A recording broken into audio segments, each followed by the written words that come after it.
Step into Value Zone. Value Zone. Hypermart. Button. నమస్తే salmon గారు. నమస్తే విష్ణు గారు.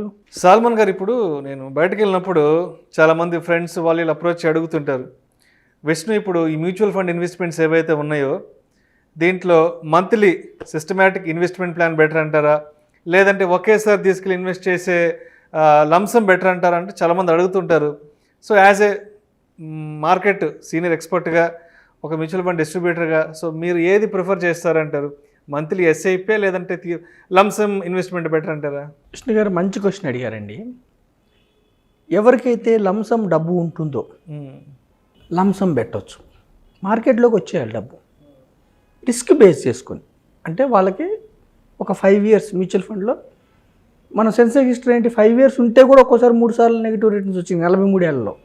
అంటే లాంగ్ టర్మ్ ఉంటానంటే లంసమ్ పెట్టవచ్చు. అయితే లంసమ్ ఇప్పుడు మార్కెట్ ఆల్ టైమ్ హైలో ఉంది. సెన్సెక్స్ 70,000 క్రాస్ రీచ్ అయింది, 69,000లో ఉంది. ఈ టైంలో పెడితే మార్కెట్ డౌన్ అయితే లాస్ వచ్చే అవకాశం ఉంటుంది. లంసమ్ పెట్టినప్పుడు ఎస్టీపీ అంటే డౌన్ అయినప్పుడు లాస్ రావద్దంటే సిస్టమేటిక్ ట్రాన్స్ఫర్ ప్లాన్. ఒకటేసారి లంసమ్ని ఒక లిక్విడ్ ఫండ్లో పార్క్ చేసి ఒక 12 నెలల పాటు, ఒక 8 నెలలు, ఇప్పుడు త్వరలో లోక్సభ ఎలక్షన్స్ ఉన్నాయి, మార్కెట్ అప్ అవ్వచ్చు డౌన్ అవ్వచ్చు, చెప్పలేము మనం. ఏప్రిల్ మార్చి అప్పటికి చెప్పలేము. క్రిస్మస్ టైంలో ఎఫ్ఐఐలు కొంచెం ఎగ్జిట్ అవుతుంటారు, చెప్పలేము. సో సిస్టమేటిక్ ట్రాన్స్ఫర్ ప్లాన్ ద్వారా లిక్విడ్ ఫండ్లో పెట్టి మార్చుకోవచ్చు. అది కొంతవరకు రిస్క్ తగ్గిస్తుంది.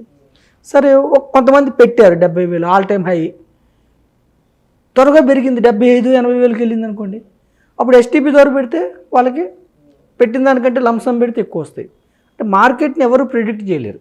కాకపోతే రిస్క్ తగ్గించుకోవాలంటే సిస్టమేటిక్ ట్రాన్స్ఫర్ ప్లాన్ ద్వారా పెట్టుకోవాలి. అయితే దీర్ఘకాలం ఉంటే, అంటే 15 years 20 years ఉంటే లంసమ్ ద్వారా పెట్టినా సిప్ ద్వారా పెట్టినా రిటర్న్స్ ఆల్మోస్ట్ సేమ్ ఉంటాయి. ఒక 1 to 2% డిఫరెన్స్ ఉంటాయి. సిప్ అంటే ఏంటంటే సిస్టమేటిక్ ఇన్వెస్ట్మెంట్ ప్లాన్. మ్యూచువల్ ఫండ్స్లో పెట్టే పద్ధతులు లంసమ్ ఒకటి, సిప్ ఒకటి. సిస్టమేటిక్ సిప్ వేరే, మ్యూచువల్ ఫండ్ వేరే అని కొంతమంది తెలియని వాళ్ళు అనుకుంటున్నారు. సిస్టమేటిక్ ఇన్వెస్ట్మెంట్ ప్లాన్ అంటే మ్యూచువల్ ఫండ్స్లో పెట్టే పద్ధతి, అది ఇన్వెస్ట్మెంట్ నెలవారీ వాయిదాలు. అయితే సిప్లో ఏమిటంటే విష్ణు గారు, సిప్ అనేది చాలా చాలా చాలా బెస్ట్ ఆప్షన్. ఎందుకు బెస్ట్ ఆప్షన్ అంటున్నానంటే విష్ణు గారు, మార్కెట్స్ ఎప్పుడూ రైజింగ్లోనే ఉంటాయా? మీ అనుభవంలో ఉండవు. వాలటిలిటీ ఎప్పుడు వాలటిలిటీ ఉంటుంది మార్కెట్లో. ఒక నిమిషం ఉన్నట్టు ఒక నిమిషం మార్కెట్ ఉండదు. Market correct. అయితే సిప్లో మార్కెట్స్ పెరిగితే మన ఫండ్ వాల్యూ పెరుగుతుంది, మార్కెట్స్ తగ్గితే కూడా మంచిదే. నెంబర్ ఆఫ్ యూనిట్స్ ఎక్కువ. నెక్స్ట్ మంత్ తగ్గింది, మనం కొంటున్నాం. మనం every month 30 to 40 company stocks మన ఫండ్ మేనేజర్ మన యొక్క డబ్బును జమ చేసి కొంటున్నాడు. తగ్గినప్పుడు తక్కువ రేట్స్కి మనకి షేర్స్ వస్తాయి, మనకి నెంబర్ ఆఫ్ యూనిట్స్, మ్యూచువల్ ఫండ్లో యూనిట్స్ ఎక్కువ వస్తాయి. ఓకేనా విష్ణు గారు? అంటే మార్కెట్ వాలటిలిటీ అనేది సిప్ వాళ్ళకి ఒక వరం. అవునా కదా? 70,000కి వెళ్ళింది, రేపు 60,000కి వచ్చింది అనుకో సెన్సెక్స్, ఆపర్చునిటీ. అయ్యో మనకు అప్పుడు మార్కెట్లో లేవేమో అనుకోవద్దు. సిప్లో వాళ్ళకి ఏంటి, ఎప్పుడు ఉంటాం మనం మార్కెట్లో.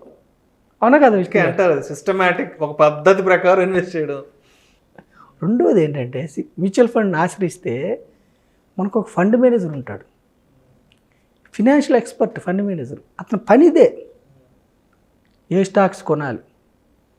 మనం లార్జ్ క్యాప్ అంటే టాప్ 100 కంపెనీస్లోనే కొనాలి ఆయన. అంటే లార్జ్ క్యాప్ ఫండ్లో 65% డబ్బు పెద్ద కంపెనీస్లో పెట్టాలి. అందులో కూడా ఆల్ఫా జనరేట్ అయ్యే కంపెనీస్ ఏమున్నాయి, ఆ యొక్క గవర్నెన్స్ ఎలా ఉంది, నెట్ ప్రాఫిట్స్ ఎలా ఉన్నాయి, పిఈ రేషియో ఎలా ఉంది, ఇవన్నీ ఆలోచించుకొని మళ్ళీ ఆ ఫండ్ మేనేజర్కి విష్ణు గారు ప్రతి మ్యూచువల్ ఫండ్ సంస్థలో రీసెర్చ్ టీమ్ సపోర్ట్ ఉంటుంది.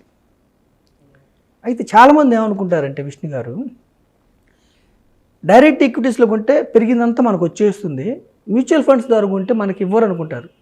మ్యూచువల్ ఫండ్స్ ద్వారా కొంటే కూడా డైరెక్ట్ ప్రాఫిట్ మనకి యాడ్ అవుతుంది, ఎక్సెప్ట్ ఎక్స్పెన్స్ రేషియో. కేవలం సెబీ రూల్స్ ప్రకారం ఎక్స్పెన్స్ రేషియో మాత్రమే మ్యూచువల్ ఫండ్ సంస్థలో ఎన్ఏవిలోంచి తగ్గించుకోవాలి. ఖర్చులు మ్యూచువల్ ఫండ్ సంస్థకి అయ్యే ఖర్చులు సంవత్సరానికి 2%, 2.5, 1.5 ఉంటుంది. ముందే మనకి మీరు అన్నారు కదా, mutual funds are subject to market risk, read scheme all information, the related schemes and documents carefully before investing. అందులోనే ఎక్స్పెన్స్ రేషియో ఉంటుంది. ఎక్స్పెన్స్ రేషియో 2% ఉందనుకోండి, 100కి ₹2 సంవత్సరానికి మాత్రమే తీసుకోవాలి. ఒక్క పైసా ఎక్స్ట్రా తీసుకోకూడదు సెమీ రూల్స్ ప్రకారం. ఆ ₹2 కాకుండా 100కి ఎక్స్ట్రా రూపాయి తీసుకోకుండా వచ్చిన లాభం వచ్చినట్టు యాడ్ చేస్తారు. నష్టం వచ్చిందా డౌన్ అవుతుంది. అయితే సిప్పులో వాలటిలిటీ అనేది major advantage. Fund manager, mutual ఫండ్లో ఫండ్ మేనేజర్ అనేది మేజర్ అడ్వాంటేజ్. ఫండ్ మేనేజర్కి ప్రొఫెషనల్ ఫండ్ మేనేజర్తో పాటు రీసెర్చ్, దాన్నే ప్రొఫెషనల్ మేనేజ్మెంట్ అంటే. పెద్ద పెద్ద యూనివర్సిటీల నుంచి, పెద్ద పెద్ద బిజినెస్ స్కూల్స్ నుంచి వాళ్ళు బయటకు వచ్చిన వాళ్ళు అక్కడ ఫండ్ మేనేజర్లుగా ఉంటారు. అది ఫండ్ మేనేజర్స్ రీసెర్చ్ టీము ఒక కంపెనీలో స్కామ్ అయినా, ఏదైనా రిపోర్ట్ వల్ల పడిన రిపోర్ట్ వచ్చిన నెగిటివ్ రిపోర్ట్, ఇప్పుడు ఏ స్టాక్ అయినా పడుతుంది అనుకోండి, చిన్న నెగిటివ్ న్యూస్ వచ్చిందంటే ఎందుకు పడుతుంది అనుకుంటున్నారు? అయితే ఎఫ్ఐఐలు బయటకు వెళ్తారు, లేదంటే మన వాళ్ళు. ఇండివిజువల్ ఇన్వెస్టర్స్ ప్రభావితం చేయలేరు మార్కెట్ని. రిటైల్ పెద్ద ఉండదు, ఇన్స్టిట్యూషనల్ హై నెట్ వర్త్. ఓకేనా? మనమేమనుకుంటాము, ఇండివిజువల్ కొంటే అది పడుతుంది కదా, మనకు ప్రేమ కంపెనీ మీద ఉందాం అనుకుంటాం. యావరేజ్ ఫాలింగ్ నైఫ్ కింద ఎప్పుడు చేయి పెట్టకూడదు, చీల్చుకొని వెళ్ళిపోతుంది. మనకు తెలియదు. అంటే ఇండివిజువల్ ఇన్వెస్టర్స్ కొంతమందికి సబ్జెక్ట్ ఉండొచ్చు, నేను వాళ్ళ గురించి అనట్లేదు, ఎక్కువ మందికి. సో ప్రొఫెషనల్ మేనేజ్మెంట్ అనేది biggest advantage for mutual fund investors. ఓకేనా విష్ణు గారు? చూడండి, చిన్న టిప్స్కే చూడండి బయట ఎంత ఛార్జ్ చేస్తారు. ఇలాంటి ఫండ్ మేనేజర్స్కి వీళ్ళకి ఎంత ఛార్జ్ ఇవ్వాలి మనం? మ్యూచువల్ ఫండ్స్లో మనం ఏమి ఇవ్వకుండా ఎక్స్పెన్స్ రేషియోని వెళ్ళిపోతుంది. ఆ 2% అంటే లక్షకు 2,000 తీసుకుంటారు సంవత్సరానికి. 2% అంటే సంవత్సరానికి, నాట్ మంత్లీ. ఆ 2,000లోనే ఆ యొక్క ఏఎంలోనే వాళ్ళందరికీ జీతాలు కానీ, ఆఫీస్ మెయింటెనెన్స్ కానీ, అన్ని మెయింటెనెన్స్ కానీ అందులోనే వెళ్తాయి. సో చాలా తక్కువ ఖర్చుతో బిగ్గెస్ట్ అడ్వాంటేజ్. ఏ స్టాక్స్ కొనాలి ఏంటని మనం హాయిగా ఇంట్లో నిద్రపోతూ కూడా వేసుకోవచ్చు. రెండవది నెగిటివ్ మార్కెట్స్లో వాలటిలిటీలో. ఇంకొకటి ఏమిటి, మ్యూచువల్ ఫండ్లో ఈక్విటీలో 5% 2% 3% క్యాష్లో పెడతారు. క్యాష్ కమర్షియల్ పేపర్స్ అవి డౌన్ అయినప్పుడు ఇంకొంచెం పెంచుతూ ఉంటారు. ఓకేనా విష్ణు గారు? Volatility, professional. మూడవది power of compounding. Power of compounding అనేది 8th wonder of the world. దీర్ఘకాలం ఉంటే మనకి వెల్త్ క్రియేట్ అవుతుంది. నాలుగోది రూపీ కాస్ట్ యావరేజింగ్. మార్కెట్స్ని లంసం పెట్టిన దానికంటే విష్ణు గారు సిప్ ద్వారా పెట్టడం వల్ల రూపీ కాస్ట్ యావరేజ్ ఒక యూనిట్. ఇప్పుడు ఎన్ఏవి నిప్పన్ గ్రోత్ ఫండ్ 3,000 అన్నాం, కానీ సిప్ ద్వారా కట్టిన వాళ్ళకి యావరేజ్గా ఒక యూనిట్ ఒకసారి హైలో దొరుకుతుంది, ఒకసారి తక్కువ దొరుకుతుంది. యావరేజ్ చాలా తక్కువ, 28 ఏళ్ళలో చాలా తక్కువ దొరికింది. సో రూపీ కాస్ట్ యావరేజింగ్, ఇవన్నీ సిప్పుల అడ్వాంటేజ్. సిప్ అంటే సిస్టమేటిక్ ఇన్వెస్ట్మెంట్ ప్లాన్. కట్టే పద్ధతి మాత్రమే సిప్. సిప్ అనేది మన దేశంలో ప్రపంచవ్యాప్తంగా బహుళ ప్రాముఖ్యత పొందింది. దీర్ఘకాలం సిప్పులో ఎవరైతే ఉంటారో, ఈవెన్ చూడండి విష్ణు గారు, ఒక ఫండ్, నేను పేరు చెప్పట్లేదు, ఒక డిజిటల్ ఫండ్ NFO 10 దగ్గర స్టార్ట్ అయింది. న్యూ ఫండ్ ఆఫర్ 5 నుంచి 7 ఏళ్ల పాటు 10 క్రాస్ చేయాలి, ₹10 దాటలే. డిజిటల్ ఫండ్ అంటే టెక్నాలజీ ఫండ్, సాఫ్ట్వేర్ ఫండ్. 5 నుంచి 7-8 ఏళ్ళు 10 దాటలేదు. అయినా కానీ ఆ ఫండ్ 15% రిటర్న్స్ ఇచ్చింది. ఎలా ఇచ్చిందంటే ఆ ఫండ్ 2 కూడా వెళ్ళింది ఎన్ఏవి.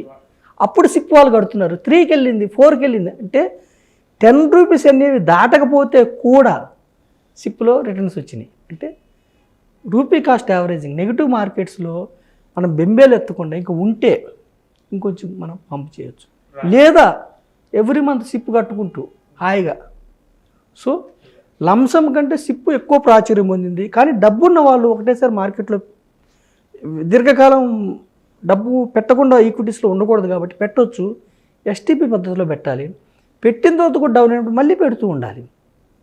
సో మనం చెప్పొచ్చేది ఏమిటంటే విష్ణు గారు, వాలటిలిటీ ఎప్పుడు ఉంటుంది, భయపడొద్దు. ఒక దీర్ఘకాలం ఉండండి, లక్ష్యం గోల్ ఓరియంటెడ్ ఉండండి. డౌన్ అయినప్పుడు ఇది ఆపర్చునిటీ అనుకోండి, కొంత పెట్టండి. ఓకేనా? మనం డైరెక్ట్ ఈక్విటీస్లో, డైరెక్ట్ స్టాక్స్లో మనకు నాలెడ్జ్ లేకపోతే మ్యూచువల్ ఫండ్స్ ద్వారా పెడితే, లార్జ్ క్యాప్ అంటే పెద్ద కంపెనీస్, ఇండియాలో ఉన్న టాప్ 100, మిడ్ క్యాప్ అంటే 101 to 250 emerging companies, small cap అంటే 251 నుంచి rest of the companies.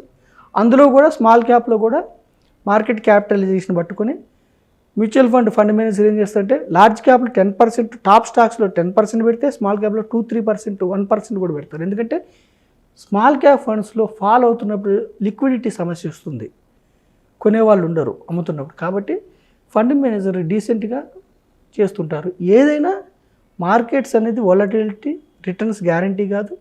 Long term లక్ష్యం ఓరియంటెడ్గా పెడితే ఇది లంసమ్ ఆర్ సిప్ ఎన్ఏవి చూస్తున్నాం మనం. ఏదైనా మంచిదే, ఒక 2% అటు ఇటుగా ఉంటుంది. ఒక్కోసారి లంసమ్ పెట్టినప్పుడు బాగా పెరిగినప్పుడు లంసమ్కి ఎక్కువ రిటర్న్స్ వస్తుంది, ఒక్కోసారి వాలటిలిటీ ఎక్కువ ఉన్నప్పుడు సిప్కి ఎక్కువ రిటర్న్ వస్తుంది. ఓకేనా విష్ణు గారు? సో ఈక్విటీస్ అనేది అసెట్ క్రియేటర్స్. దీర్ఘకాలం మనం ఈక్విటీస్లో ఉంటే మంచి స్టాక్స్ కానీ మంచి మ్యూచువల్ ఫండ్స్ కానీ చేస్తే వెల్త్ క్రియేట్ అయ్యే అవకాశం ఉంటుంది. అది Vishnu garu. Thank you so much salmon garu. చాలామంది రెగ్యులర్గా నన్ను అడిగే క్వశ్చన్కి ఇవాళ మీ ద్వారా చాలా డీటెయిల్డ్గా వాళ్ళకి నేను సమాధానం తెలియజేయగలిగాను. Thank you so much salmon garu. Thank you Vishnu garu. Thank you Suman TV. Thank you. ప్రేక్షకుల విజ్ఞప్తి, mutual fund investments are subject to market risk. Read all the related documents and schemes carefully before investing.